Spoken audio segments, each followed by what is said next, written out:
তন্ত্র সাধনার প্রাণকেন্দ্র তারাপীঠ শুধুমাত্র কিন্তু তারামায়ের জন্য বিখ্যাত তা নয়, প্রতিদিন প্রায় হাজার হাজার লাখ লাখ ভক্ত ভিড় করে তারা মায়ের একটু দর্শন পাওয়ার জন্য। তারা মায়ের মেন মন্দির ছাড়াও এখানে বহু দেবদেবীর অনেক সুন্দর সুন্দর মন্দির রয়েছে। আজকের ভিডিওতে আমি তারাপীঠের সাইট সিন সম্পর্কে তোমাদের ইনফরমেশন দেব। কম খরচে তারাপীঠ কিভাবে আসবে, কোথায় কম খরচে থাকবে, কোথা থেকে খাবে, কি কি খাবার ফেমাস এখানের, এছাড়া মায়ের পুজো তোমরা কিভাবে দেবে সেই সম্পর্কে অলরেডি ভিডিও চ্যানেলে আপলোড করা রয়েছে।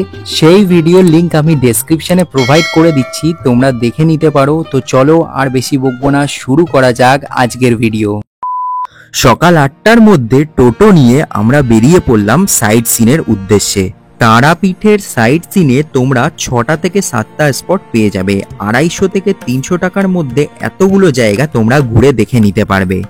যদি তোমাদের থেকে 300 টাকার বেশি চাওয়া হয় তোমরা কিন্তু অবশ্যই বার্গেন করো, আর এই টোটো দাদার নাম্বার কিন্তু ভিডিও ডেসক্রিপশনে আমি প্রোভাইড করে দিচ্ছি।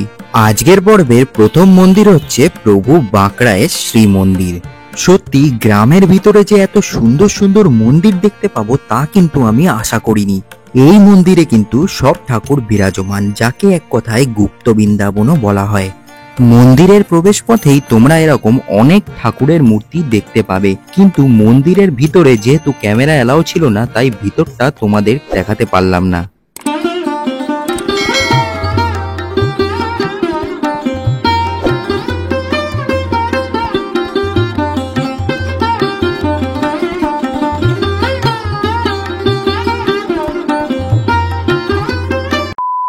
এই মন্দির থেকে একটু এগোলেই তোমরা প্রভু শ্রীকৃষ্ণের একটা খুব সুন্দর মন্দির দেখতে পাবে।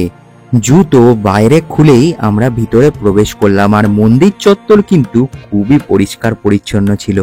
রাধা কৃষ্ণের খুব সুন্দর একটা মূর্তি এখানে বিরাজমান রয়েছে, কিন্তু ফটো বা ভিডিও করা এলাও না থাকার কারণে আমি তোমাদের সেই মূর্তিটা দেখাতে পারলাম না। সাইড সিনে বেরোলে এই দুটো মন্দিরই কিন্তু তোমরা পরপর পেয়ে যাবে, দুটো মন্দির অবশ্যই দেখো। One eternity later. এরপর আমরা চলে এলাম তারাপীঠের বিখ্যাত ইসকন মন্দিরে। মন্দির চত্বর এক কথায় অসাধারণ, সিনেম্যাটিক এনজয় করতে থাকো।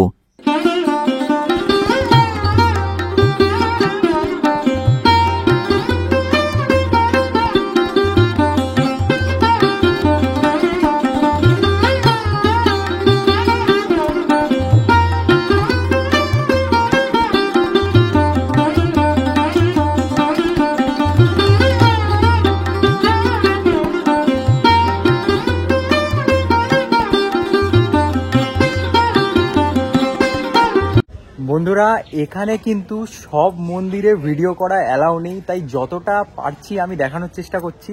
সব মন্দিরের ভিতরে কিন্তু আমি দেখাতে পারবো না, কারণ ভিডিও একদমই করতে দিচ্ছে না। আর যদি ভিডিওটা এখনো দেখছো, যদি ভালো লাগছে তো চ্যানেলটাকে লাইক শেয়ার সাবস্ক্রাইব অবশ্যই করতে হবে। আজকের পর্বের 4 নম্বর জায়গা হচ্ছে নিতাই বাড়ি, শ্রী শ্রী নিত্যানন্দ প্রভুর জন্মস্থান। এত গ্রামের ভিতরে এত সুন্দর সুন্দর মন্দির কিন্তু আমাকে অবাক করেছিল। মন্দিরটা জাস্ট তোমরা দেখো, আর মন্দিরের চারপাশের পরিবেশটা দেখো, একদম সবুজে ঘেরা, মাঝখানে রয়েছে মন্দির। তোমরা চাইলে এখানে পুজোও দিতে পারো। পুজো দেওয়ার জন্য যাবতীয় সামগ্রী এই মন্দির চত্বর থেকেই তোমরা পেয়ে যাবে। প্রতিদিনই তারাপীঠ ঘুরতে আসা ভক্তরা কিন্তু এই নিতাই বাড়ি দর্শনে আসেন। এছাড়াও পাশে খুব সুন্দর একটা পুকুর রয়েছে, বলা হয় এই পুকুরে স্নান করলে নাকি জীবনের সমস্ত কষ্ট দূর হয়। তারাপীঠের সাইট সিনের লিস্টে অবশ্যই কিন্তু নিতাই বাড়িকে রেখো। আজকের পর্বের 5 নম্বর ডেস্টিনেশন হচ্ছে গৌড় মঠ। এই মঠে কিন্তু চাইলে তোমরা থাকতেও পারো, তার জন্য আগে তোমাদের কথা বলতে হবে। এইখানে প্রভু জগন্নাথকেও তোমরা পেয়ে যাবে, এছাড়াও গৌর নিতাইয়ের একটা বড় মূর্তি তোমরা দেখতে পাবে। তারাপীঠ মন্দির থেকে একটু এগোলেই তোমরা এই সংকটমোচন হনুমান মন্দির পেয়ে যাবে। আর এই হনুমানজির মূর্তিটা তোমরা দেখো, অনেক বড় একটা মূর্তি। এরকম মূর্তি কিন্তু সচরাচর দেখা যায় না। একবার হলেও এই জাগ্রত হনুমানজির দর্শন করে যেও।